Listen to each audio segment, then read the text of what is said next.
একটা পেশেন্ট নিয়ে আসা হয়েছে। একটা 3 বছরের বাচ্চা সুরজিৎ দেবনাথকে ইমার্জেন্সিতে আনার পরে আমরা পরীক্ষার পরে দেখতে পারি যে জলে পড়ে পুরো মুখে দিয়ে নাকি দিয়ে জল বেরোচ্ছে।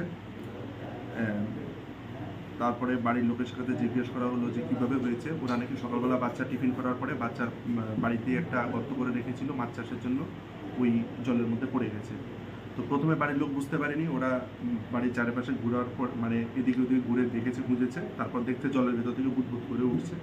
তারপর ওরা দেখলো যে ওখান থেকে বাচ্চাটাকে বের করে আনা ইমার্জেন্সিতে এনেছে। নাম কি বাচ্চাটার? বাচ্চাটার নাম হচ্ছে সুরজিৎ দেবনাথ, 3 বছর।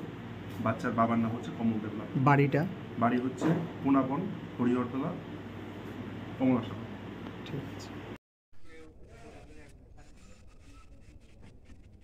Subscribe to Tripura Info and press the bell icon so that you never miss any latest updates and news on Tripura.